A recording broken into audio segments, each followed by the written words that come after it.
রংপুরের গঙ্গাচড়ার Gajghanta high school and কলেজের গত মঙ্গলবার ২০ আগস্ট শিক্ষকরা সাবেক ভারপ্রাপ্ত অধ্যক্ষ আখতারুজ্জামান শাহীনের বিরুদ্ধে অনিয়ম, দুর্নীতি ও অসৎ আচরণের বিরুদ্ধে মানববন্ধন করেন। তবে শিক্ষার্থী ওই মানববন্ধনের পক্ষে থাকায় পরের দিন আখতারুজ্জামানের পক্ষ নিয়ে সার্টিফিকেট বাতিল সহ নানা ভয়ভীতি দেখানোর অভিযোগ উঠেছে। অভিযোগকৃত সেই শিক্ষার্থী আবু সায়েম জানান, শাকিল নামের ব্যক্তি গোপনে নিয়ে গিয়ে তাকে মিথ্যে অপবাদ চাপিয়ে দিতে বলে এক সাংবাদিকের বিরুদ্ধে। মানববন্ধনে শাহীন স্যারের বিরুদ্ধে আমি কথা বলছি। কথা বলার পর আমি যখন ওইখান থেকে বাসা আসার পর শাকিল ভাই, জাকির আঙ্কেলের বেটা, উনি আমাকে কইছে তুমি পার্সোনালভাবে আমার দোকান আসো। দোকানে গেছি, যে আমাকে বলতেছে যে তুমি প্রিন্সিপাল স্যারের বিরুদ্ধে কথা বললা, এটা কি তোমার বলা ঠিক হয়েছে? সে বললো যে তোমার যে বলছো এখন তোমার স্যার যদি তোমার সার্টিফিকেট আটকাবে, তারপর পরীক্ষার মার্কের সমস্যা করবে, অনেক কিছু বলার পর এখন ও কইলো যে তুমি বলো যে তোমাকে শাহরিয়ার মিম ভাই এগুলো শিখিয়ে দিছে শাহীন স্যারের বিরুদ্ধে। তারপর এটা আমি বলার পর শাহরিয়ার মিম ভাই আমার বাসা আসছে রাতে কয়েকদিন পর কইছে আমি কি তোমাকে এটা আসলেই শিখিয়ে দিছি? আমি বলছি অনেক কথা বলার পর আমি বলছি না, শিখিয়ে দাও নি। তখন আমার শাকিল ভাই ডাকে আমার ওপর চাপ প্রয়োগ করে বলছে তুই এটা বলাই লাগবে, তাহলে তুই বাসি যাবি। এগুলো বলার পর তখন আমি শাহরিয়ার মিম ভাই বলছি যে এটা আমাকে শিখিয়ে দেওয়া হয়েছে। আমি স্ব ইচ্ছাই বলছি। তাতে শাহরিয়ার মিম ভাই জোর করছে কি? না, কোনো জোর করে নাই।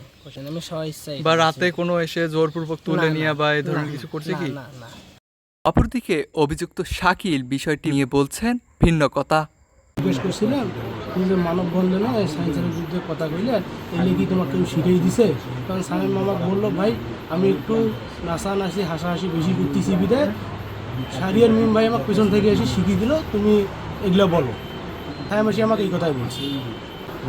এখন ও আমাকে বলে এক কথা, ওইখানে যে বলছে আর এক কথা, সম্পূর্ণ দোষ আমার উপর দিয়ে দিছে, পাল্টি খেয়েছে। এদিকে সাবেক ভারপ্রাপ্ত অধ্যক্ষ আখতারুজ্জামান শাহীন থাকাকালীন প্রতিষ্ঠানে ৫ লক্ষ টাকার বরাদ্দ আসলেও টাকার রসিদ দেখিয়ে দায় সারা কাজ হয়েছে, তবে বাস্তবে হয়নি অর্ধেক কাজও। আবার প্রতিষ্ঠানের নির্বাচনী আয় নিয়েও রয়েছে ঘাপলা, এমনটি বলছেন মানববন্ধন করা শিক্ষক প্রতিনিধি। ৫ লক্ষ টাকা ১ লক্ষ টাকা দিয়ে শিক্ষক ওটা দিয়ে গেছে। তারপরে বোধহয় সুবিধা বঞ্চিত ওটা বোধহয় পোশাক কিনে করে ওটাও দিয়ে গেছে, ছেলে মেয়েদের স্বাক্ষর করা আছে। হ্যাঁ, তারপরে আর কি দিছে তো, আর এই বাকি টাকাটা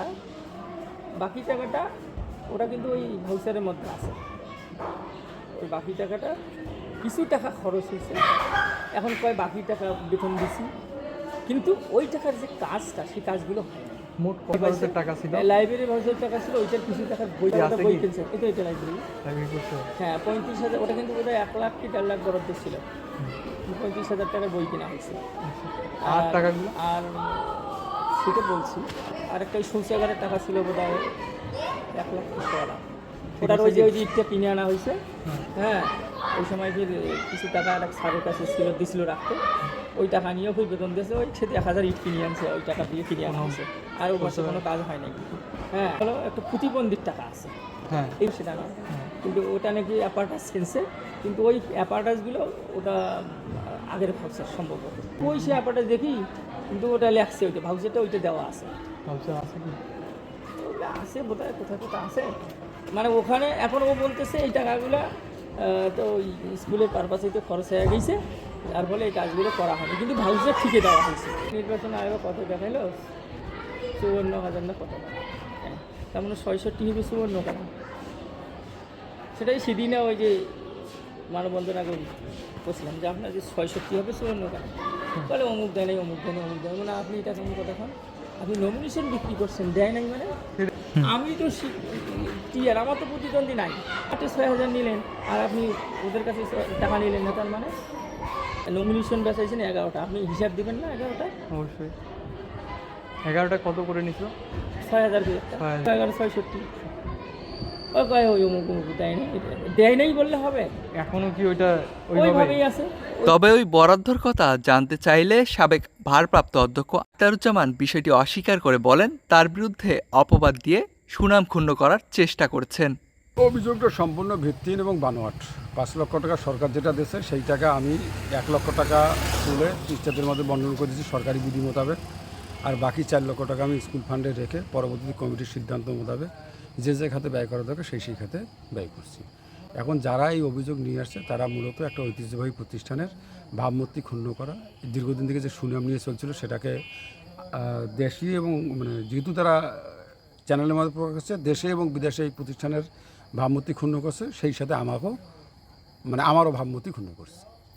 আমি এইটার সুষ্ঠু তদন্ত সাপেক্ষে গভর্নিং বডি এবং প্রশাসনের কাছে ন্যায় বিচার কামনা করি।